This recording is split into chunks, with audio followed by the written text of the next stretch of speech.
Muy buenas noches, bienvenidos. Gracias por acompañarnos una semana más en esta quinta esquina. Hoy vamos a hablar de un tema que seguro interesa a muchos de ustedes. Antes de saludar al invitado de esta noche, voy a dar la bienvenida a quienes me acompañan en esta mesa. Florencio Carrera, director de la 8 Valladolid y es Radio Castilla y León. Bienvenido, buenas noches. Muchas gracias, buenas noches. Un placer. Y de nuevo Pablo Lago, director del Mundo Castilla y León. Pablo, bienvenido. Hola, buenas noches. Y damos ya también la bienvenida a nuestro invitado. Vamos a hablar con Vicente Andrés, secretario regional de Comisiones Obreras en Castilla y León. Bienvenido, Vicente, buenas noches. Gracias. Estáis de total actualidad, inmersos entre otras muchas cosas y entre otras muchas temas de actualidad en esa campaña, en esa serie de manifestaciones, de concentraciones que vais a llevar a cabo a partir del próximo 27 de noviembre. La presentabais esta semana con una pegada de carteles, un poco así al estilo electoral, pero el 27 salís a la calle, sindicatos, entre ellos Comisiones Obreras. Vicente, ¿con qué objetivo? Sí, bueno, la verdad es que nos gustaría ser actualidad porque alcanzamos acuerdos, porque avanzamos en mejoras para la gente trabajadora y para la gente en general, pero no, estamos de actualidad porque estamos sufriendo una embestida muy fuerte por parte del Gobierno de Castilla y León, o una parte del Gobierno de Castilla y León, contra los derechos sociales y contra los avances sociales que hemos conseguido en otros momentos. Por lo tanto, desgraciadamente estamos de actualidad por eso. Pero nosotros vamos a defender nuestras políticas sociales y nuestras reivindicaciones laborales y tenemos que salir a la calle, porque aquí más no está tanto en juego, o no es un problema de derecha o de izquierdas, es un problema de democracia o de semidemocracia, por llamarlo de una manera. Entonces, hay que salir a la calle, hay que protestar con estas políticas tan arrolladoras, incumplidoras y provocadoras que hace una parte del Gobierno de Castilla y León. ¿Van a ser en todas las capitales de provincia? En principio, así está planificado. ¿Algún lema, algún concreto? Sí, ¿Algún objetivo concreto? Defendamos la democracia, es decir, han empezado por los acuerdos del diálogo social, siguen con el papel de las mujeres en la sociedad, siguen con el papel de cuál es la vida sexual que tenemos que tener y para qué los castellano-leoneses, y esto es el principio.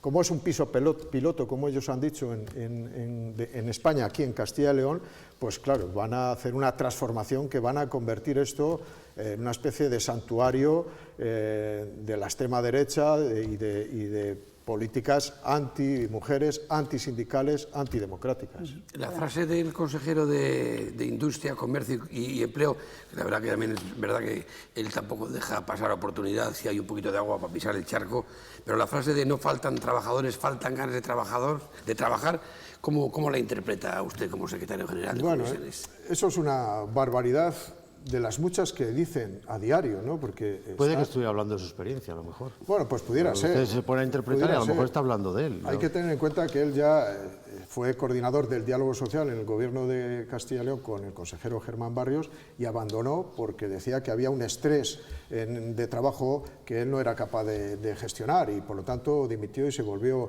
al CES, o sea que posiblemente también él hable por experiencia personal. Pero bueno, aquí hay un problema de desempleo, la gente sí quiere trabajar, lo que pasa es que no hay empleo suficiente, aunque el país está creciendo, se está generando empleo, por cierto, con derechos, aunque con problemas de salarios, pero se está generando mucho empleo y eso es una tendencia, lógicamente, del país, no tiene que ver por sus políticas. Yo sí quería analizar, yo no veo tan dramático las cosas, ¿no? Porque la realidad al final pone a cada uno en su sitio. Le pasó a Ciudadanos, que la realidad electoral le puso en su sitio. En cualquier caso, cuando dice usted, esto es una parte del gobierno, vamos a ver, el gobierno no es una cooperativa, donde está compartimentalizado o haya lugares. Esto es una acción de gobierno, porque no está subcontratado las consejerías del gobierno, es una acción del gobierno lo que hay. Yo, estando en desacuerdo con todo lo que está ocurriendo en el diálogo social, porque yo soy de los que digo que es que no se puede entrar en el debate si que el diálogo social son 20 millones o 20 millones. No, el diálogo social es mucho más en esta comunidad. El diálogo social es, por ejemplo, Renault en esta comunidad.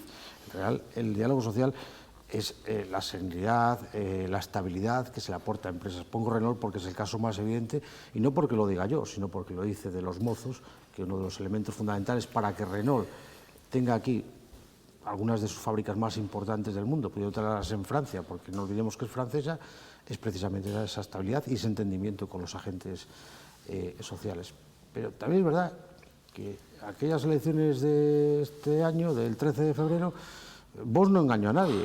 Vox dijo lo que quería hacer, y lo que quería hacer es lo que está intentando hacer. Parece ser que la única acción de gobierno que al final quiere concluir es lo del diálogo social, porque tampoco es verdad que no hemos visto nada más concluyente en la acción del gobierno. Se ha centrado un poco en esa batalla. No sé si incluso ustedes se están equivocando en la estrategia, ¿no? Porque yo creo que esa batalla que quiere Vox, ustedes la alientan y a Vox le interesa, porque está haciendo marca de esa batalla con ustedes, con los sindicatos, también con la patronal. Recordemos que la patronal, cuando empezó el mandato, estaba muy dócil con Vox, hasta que ¿Cuál sería la pregunta, Pablo? ¿Que si ellos estaban preparados? No, no es una pregunta, esto es una ¿Cómo van a tertulia reaccionar? y era una reflexión. La reflexión, él puede contestar a la reflexión. Sí, claro, es que según ibas hablando yo iba diciendo, a ver qué contesto tal, ya se me ha olvidado lo del principio, ¿no? Pero bueno, me quedo con la parte de que no creéis que estáis haciendo el juego, entrando al trapo de lo que hace la Consejería de Empleo y que en definitiva ellos lo que quieren es que se hable de ellos y de lo que destruyen y tal.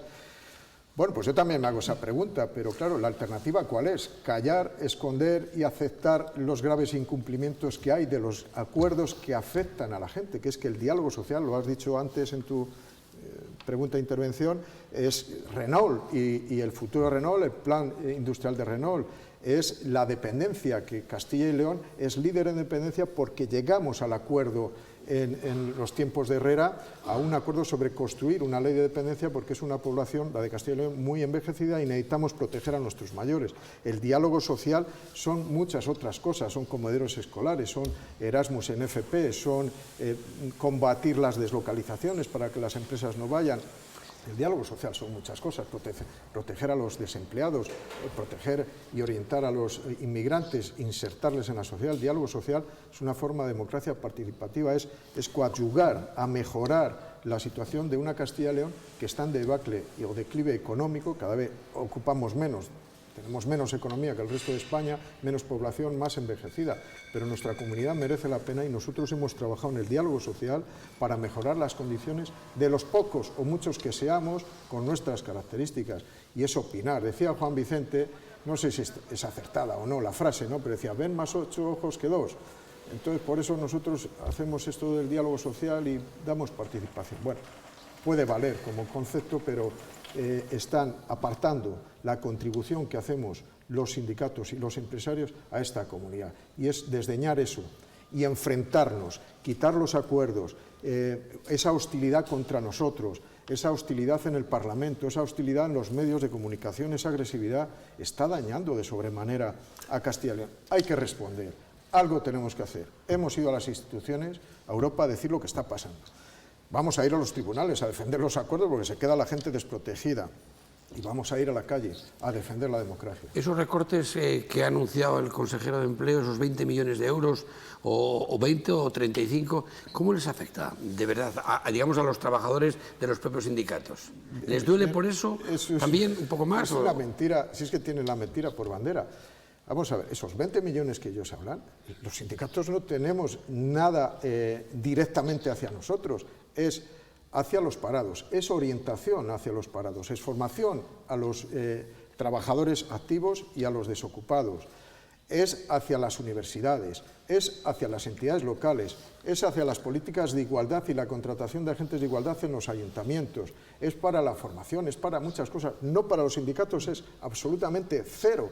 Por lo tanto, esto que dicen de que 20 millones que nos afecta es que nos afecta en cero, nada, es a la población. Y eso es importante insistir sobre ello porque es una mentira, porque lo que quieren, aquí en vez de venir a construir, vienen a destruirnos a nosotros, que no tiene ningún sentido. Pero bueno, los sindicatos tenemos Hay una cuestión, por ejemplo, además acaba de dimitir el jefe del Servicio de Prevención de Riesgos Laborales y uno de los recortes que pretenden hacer es precisamente quitar ese dinero para asesoramiento a empresas de riesgos laborales, un año que además la siniestralidad, leí ayer a un compañero suyo de otro sindicato, donde ha crecido mucho. Claro, la pregunta que hay que hacerle, yo creo que hay que volverla por pasiva, ¿no? Es preguntar, ¿y qué va a hacer? Porque claro, voy a quitar esto, pero ¿qué voy a hacer? Dice, es que lo voy a quitar porque no está funcionando. Ya, pero no está funcionando, ¿y qué es lo que vas a hacer? Es como si mañana hay un semáforo y dices tú que el semáforo funciona y quitas el semáforo, porque no funciona. Tendrás que poner una alternativa, no sé si una rotonda o algo. Es decir, ¿cuál es la acción? Porque aquí estamos hablando de eliminar cosas, porque, vamos a ver, la política también permite la evolución, que alguien que llega al gobierno, tiene sus ideas y desarrolle. Pero la pregunta es, si ustedes le han preguntado, oiga, ¿y usted qué alternativa tiene para esto? Que creo que es lo más importante. No sé si se le ha preguntado, se lo hemos preguntado, no sé si la tendrá, no nos ha respondido. Lo único que se limita... Más allá de fanatismo y comunismo. Dice que lo que hacemos no está bien hecho y que no da resultados. Yo puedo decir que eso es absolutamente incierto. Hay que tener en cuenta que lo que hacemos los técnicos de los sindicatos, de los empresarios, es visitar pequeñas empresas que no tienen capacidad para establecer planes de prevención de riesgos laborales, y lo que se hace es detectar las irregularidades y recomendar su corrección, y eso lo hacemos de acuerdo a empresarios y trabajadores. Entonces, hay muchas empresas que se han visto beneficiadas por esa política de asesoramiento en materia de prevención. Entonces, ahora retirarlo es dejar a miles de empresas al descubierto, pero si al final hace una intervención pública y lo hacen desde los servicios públicos, pues bueno, está incumpliendo un acuerdo, pero el servicio al menos, pero tiene que cumplir. Los acuerdos son para cumplirles. Y desde luego lo que están haciendo es antidemocrático. Llegan y dicen, yo no voy a cumplir esto. Y no pasa nada, eso no puede ser. ¿Puede dejar de financiar mañana a los ayuntamientos? O el Gobierno de España decide, yo no voy a dar a Castilla y León ahora dinero que son de derechas y nosotros somos de izquierda. No puede hacer eso. La democracia dice que hay que financiar una financiación autonómica a las autonomías y a los ayuntamientos. Usted tiene que pagar eso. Y aquí hay unos acuerdos que tiene que cumplir. Por cierto... Y no cumple, y acabo. Y no cumple, pero es que está insatisfecho en todos los ámbitos de su vida, porque también hasta con sus compañeros se ha cargado ya a varios gerentes del ECIL, al viceconsejero, ahora al de Prevención de Riesgos Laborales. Creo que hay otros 2 en marcha. Yo no sé si se van. O los invitan a irse. O les invitan a irse. Pero algunos se van a otras consejerías. Son funcionarios que deciden que no van a tragar. Claro. Son funcionarios que deciden, yo no voy a pasar por este año. No están por Como la soy labor, funcionario, tengo la capacidad de renunciar a la jefatura de servicio. Claro, la pregunta es, ¿pero cómo está? ¿Queda alguien en esa consejería? Porque entre todos los que se han dimitido, dijeron que se iba a reorganizar cuando dimitió no sé si fue el viceconsejero, ya no me acuerdo. El viceconsejero. Pusieron un viceconsejero que resulta que había ido para estar 3 meses, pero no, bueno, una cosa estrambótica como muchas de las cosas que estamos viendo en esa consejería. Pero dijeron que le van a reestructurar, pero no se ha reestructurado. Que sepamos, algo que sea en silencio y en la oscuridad, pero el gerente del ECIL no hay. Ocupa él, es consejero, gerente del ECIL y no sé cuántas cosas más. Viceconsejero no hay viceconsejero, él es consejero y a la vez... Bueno, porque es que dijo que no hacía falta viceconsejero después de haberlo nombrado hace 3 meses, claro, lo cual es, pues yo digo que es estrambótico un poco. Pues toda están destruyendo todo, los suyos y lo ajeno. Entonces, bueno, es una forma de hacer política y destacarse y salir en los medios de comunicación nacional con barbaridades. Pues bueno, yo creo que están haciendo mucho daño y Mañueco debería de reflexionar sobre el daño que están haciendo, daño irreversible, yo creo en estos momentos, porque las consecuencias las vamos a pagar. Hay empresas que no quieren venir aquí porque no quieren venir a una tierra donde hay lío permanente, donde hay declaraciones públicas extemporáneas. ¿Les consta casos así? Con todos los anuncios que estamos teniendo. Ya lo dijo la patronal. Aparte que lo ha dicho la patronal, es que el capital reacciona así. Pero él ha dicho recientemente que había empresas americanas que querían venir a invertir en nuclear aquí. Es verdad que no ha dicho cuáles son, porque claro, también es verdad que estaba llegando una empresa de baterías aquí a Castilla y León y él lleva, el consejero es el consejero de Industria, Empleo, y no sabía nada, dijo no sabía nada de Innovat. Era el Siro, que le tenía que haber retenido aquí y tenía que haber intervenido, pues menos mal que el ministerio, los 2 sindicatos mayoritarios y el ministerio estuvimos bastante rápidos en buscar una solución al problema de Siro. Él estuvo ausente, él solo tiene un objetivo cometido, que es incumplir el diálogo social, hacer que protesten los sindicatos, cazar comunistas por todos los sitios. Esa es su función, salir en los medios, que a Abascal le pase la mano por tal. Es un desastre de consejero, es un desastre de gobierno. La verdad que da la impresión de que parece que es otro, porque ustedes lo han conocido cuando estaba trabajando en el CES y tenía otro perfil. Caray, lo acabo de decir, era el coordinador del diálogo social. En la consejería. ¿Qué es lo que ha pasado? En el CES pues era un técnico que estaba ahí, un hombre bastante, digamos, de segunda línea, bastante amable, muy sonriente siempre, pero claro, se ha transformado, se ha convertido, de verdad, en un monstruo. O sea, lo que hace este señor... Bueno, hombre, yo creo que no es para tanto. Un monstruo político, me refiero. ¿no? Escucha, vamos a ver, él hace una acción, insisto, vamos a ver, lo que están haciendo, las medidas que están tomando, las anunció Vox, no engañó a nadie. Y a ver, Vox emana, cuando hablamos de esto, Vox emana de unas urnas del 13 de febrero, que le puede gustar a usted más o menos, pero es el espíritu de la democracia. Es muy interesante lo que está contando Claro, Pablo. el 17% de los ciudadanos votos más. votaron a Vox y votaron con estas propuestas. Yo sé que usted a lo mejor le puede calificar de extrema derecha, ultraderecha, pero yo no me lo creo, porque yo no creo que de repente de la noche a la mañana surjan un 17% de los electores de extrema derecha en esta comunidad. Porque igual que decimos que yo no veo ningún riesgo de comunismo en esta comunidad para luchar con... No veo ningún riesgo tampoco de la otra orilla, sinceramente. Bueno, eso está por ver, pero bueno, en cualquier caso, bueno, democrático es que eso también es muy peligroso lo que dicen democrático. ustedes. Claro, es muy peligroso lo que dicen ustedes. No estar de acuerdo con lo que emana de las urnas. Si no, ¿cómo no vamos a estar de acuerdo con que emanan las urnas? Ese es el resultado, el que ha dado. Lo que no tienen por qué entrar en el gobierno, porque estos señores están en contra de la Unión Europea, están en contra de las comunidades autónomas, están en contra del papel de los sindicatos que da la Constitución, están en contra del diálogo social que da el Estatuto de Autonomía, tal. ¿Que es democrático? Bueno, será democrático que se presenten a las elecciones, pero desde luego lo que no es democrático es que incumplan los acuerdos y que presenten unos presupuestos donde eliminen todos los acuerdos anteriores. Eso no es democrático.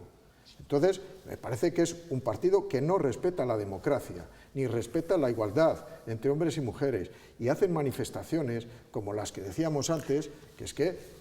no me extraña que los jóvenes se quieran ir de aquí. ¿Usted cree que el PP está incómodo con este...? Le iba a decir yo que sí. Parece evidente que hay dos gobiernos en la Junta de Castilla y León. Sí, bueno. El otro gobierno, el del PP, ¿hablan con él? ¿Ustedes hablan con el gobierno, digamos, mayoritario dentro de los dos gobiernos, que parece evidente que existen? Con la otra cooperativa. Claro, está claro que hay dos partes del gobierno, que a nosotros no, dos gobiernos, que nosotros no estamos de acuerdo, porque Mañueco debía ser el garante del cumplimiento de los acuerdos que él ha firmado y de mantener el sosiego en esta ¿Y hablan comunidad, con Mañueco? ¿no? Con Mañueco, ya lo he dicho en otras ocasiones, está encerrado en su torre de marfil y es muy difícil acceder a él. Y cuando hablas con él, en fin, pega un par de pases y a la siguiente conversación. No se moja, deja hacer y formará parte del acuerdo, pero desde luego está causando un daño muy grande a la comunidad. Yo insisto en que la gente no quiere vivir en un lugar donde hay conflicto en las Cortes, hay conflicto en la calle y los jóvenes buscan otra solución. Eso que se les diga que aquí las relaciones sexuales solo tienen que ser para procrear o que las mujeres solo para dar vida o que no hay que enseñar a los niños posturas sexuales, que es que son barbaridades lo que están diciendo. Pero ¿quién quiere vivir en una comunidad como esta cuando, sin embargo, tenemos una comunidad con mucha potencialidad? Y esto no puede seguir así. ¿Será democrático? Sí.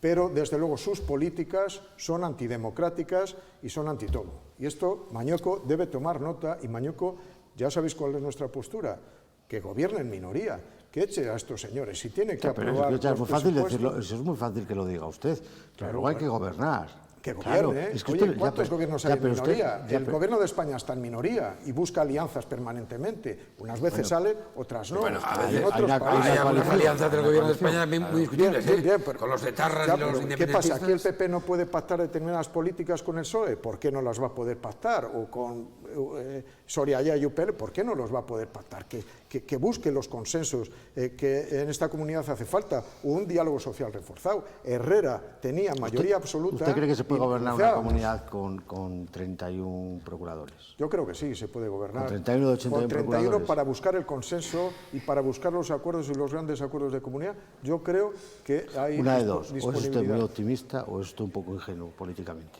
No soy optimista, es lo que quiero. Lo que quiere mi sindicato es que la extrema derecha salga del gobierno porque está permanentemente perjudicando a esta comunidad. Entonces queremos que salgan de aquí. Otra opción es, haga usted elecciones autonómicas. Bueno, yo creo que no hace falta hacer elecciones autonómicas. aunque el resultado no sería el mismo, porque este partido de extrema derecha, este partido radical... ¿Usted cree que no sería el mismo? Yo creo que el resultado no sería el mismo. Yo creo que no sería el mismo. Yo creo que el partido radical disminuiría de forma importante. Hacia dónde iría, no lo sé, pero las encuestas les están dando una disminución, pero en cualquier caso es que es para ello, es que lo que están haciendo son barbaridades de forma permanente. Bueno, pero las encuestas, escucha, las encuestas no gobiernan ni meten votos en las urnas. Pues por eso nosotros les recuerdo que el 13 de febrero las encuestas no daban el crecimiento que al final acabó teniendo Vox del 17%. Pero bueno, es verdad que va a haber un texto que no es lo mismo, pero va a haber un partido que, por cierto, nos quedan 5 meses. De un partido que, por cierto, está cumpliendo lo que prometió hacer. Quiero decir, igual no es exactamente lo que según ustedes conviene, pero está haciendo lo que... Bueno, yo dudo de que muchas mujeres que le han votado ahora volverían a votar esa política anti-igualdad, anti-mujeres, anti-libertad. Dudo de que mucha gente le volviera a votar. Por ejemplo, Macarena Olona. Entre ellas, claro. Entonces, bueno, yo no creo, ni trabajadores, ¿no? que han votado muchas pues por la necesidad de un cambio y la antipolítica y tal, ¿no? Pero bueno, igual que con Ciudadanos tuvo una subida exponencial, pero la gente acaba viendo que eso no tiene futuro, que son partidos desnortados, ¿no? Pues esto, la gente acaba viendo que efectivamente lo que hacen es gobernar contra la ciudadanía, entonces eso...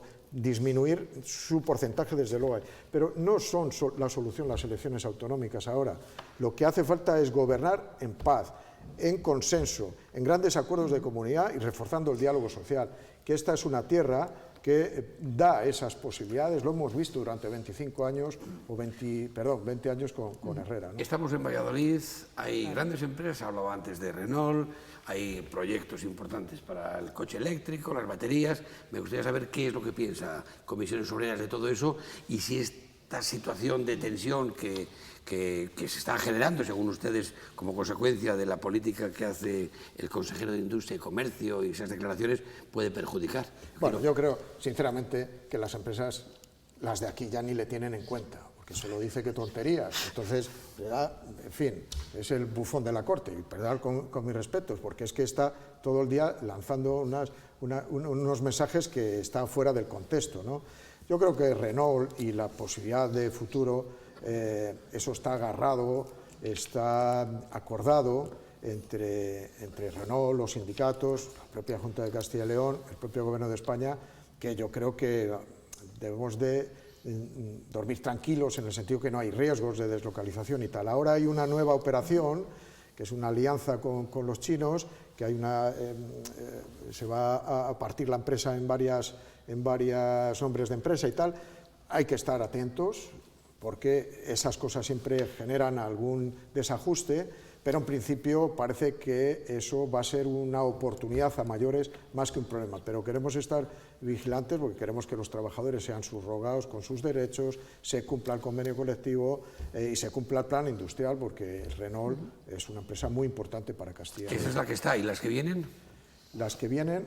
el coche, el autobús eléctrico, las baterías que siguen sin... Switch e Innovat. Bueno, Innovat no sabemos si va a venir. Sin decir si finalmente sí o no. Me gustaría saber qué piensa usted. Bueno, hombre, yo creo que van a acabar aterrizando aquí.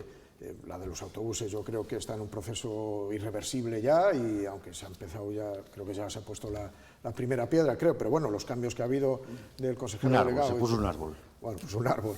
Bueno, yo creo que eso en las empresas y en todos los sitios hay cambios permanentes. Este señor llevaba 7, 8 años y bueno, oye, cada uno tiene sus proyecciones, tal. Yo creo que eso no corre riesgo, yo creo que se va a instalar, la otra esperemos que también. En fin, yo creo que esas son decisiones ya tomadas, acordadas con el Gobierno de España y en este caso con el Ayuntamiento de Valladolid, y lo que diga el señor Beganzones no va a influir, por suerte. ¿Cómo valora los últimos datos del paro y sobre todo las tendencias de este último año, que parece que se han ido recuperando después de la pandemia, pero no sé si se cumple con las expectativas que se tenían? Bueno, es que, claro, ahora hacer proyecciones a más allá de 4 meses es jugárselo a la lotería, ¿no? Porque esto es tan vertiginoso, tan rápido, tan trepidante todo, que puede pasar cualquier cosa. Pero bueno, efectivamente la proyección de crecimiento no era, aunque estamos en una proyección de crecimiento del 4,5, que no está mal, ¿no? La previsión de crecimiento creo que era el 6 o 6 y pico, pero claro, hay un elemento importantísimo que es la guerra, ¿no? Y eso cambia todo el escenario económico y geopolítico, porque esto, en fin, no sabemos hacia dónde va, ¿no? Pero bueno, se está creando empleo, se están creando empleo de calidad. En cuanto a estabilidad, nos faltan los salarios. Eso ya no depende de la política económica del gobierno, bueno, o en parte sí, depende más de los empresarios, pero lógicamente estamos en la pelea para mejorar los salarios, porque claro, los efectos de la crisis no solo le tenemos que pagar los trabajadores, una guerra, en fin, genera problemas económicos importantes. Invasión. Guerra, pero invasión. Guerra, invasión. Supongo que está de acuerdo que es una invasión de Rusia a Ucrania. Totalmente de acuerdo, debe de retirar las tropas de allí, en fin, está claro. Oiga, dice usted que no tienen que pagar los trabajadores locura. solo los efectos.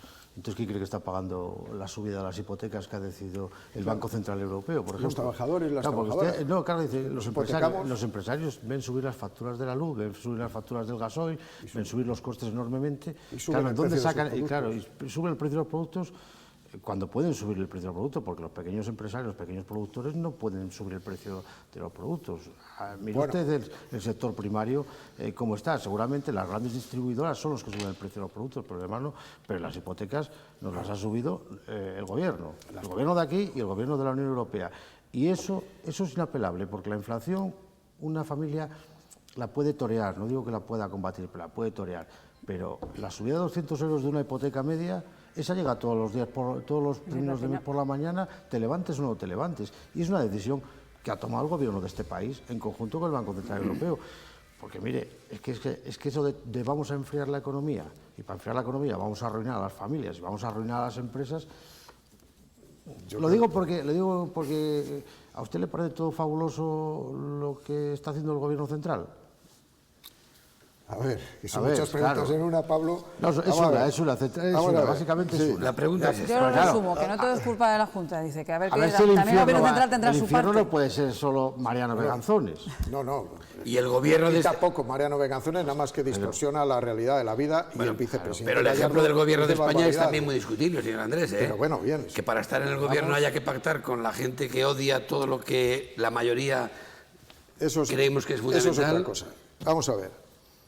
¿Quién paga la crisis de la guerra? La estamos pagando los trabajadores y las trabajadoras. Las empresas las están repercutiendo los precios. Joder, ¿el 100%? Pues no, claro, hay empresas autónomos o microempresas que están del mismo lado de los perjudicados. Que son el 98% en Castilla y León, por ejemplo. Entonces, los productos alimenticios han subido un 14%, un 14,5% en España. Pero al que ordeña la vaca y la leche no le ha subido un 14%. Bien, pero a los trabajadores, que tenemos un salario muy ajustado... El del restaurante, el que tiene un restaurante que es un pequeño autónomo, no ha subido un 14% los precios. Bueno, no un 14%, pero han subido los precios. No, pues igual tiene que cerrar. Sube, no porque... Claro, a ver si quiere que se lo regalen las cañas. Igual tienen que cerrar el negocio. Por arte de magia, claro, pero suben los precios en todos los estamentos, en los alimentarios, en la restauración. Yo creo que si tengo que comer por ahí, no pago lo mismo ahora que hace 6 meses, porque claro, lógicamente no lo van a atender. Y para ayudar, subida de tipos y 200 euros de hipoteca media. Y la subida de tipos, nosotros estamos en contra de lo que ha hecho el Banco Central Europeo y reprochamos, recriminamos eso, porque a quien fastidia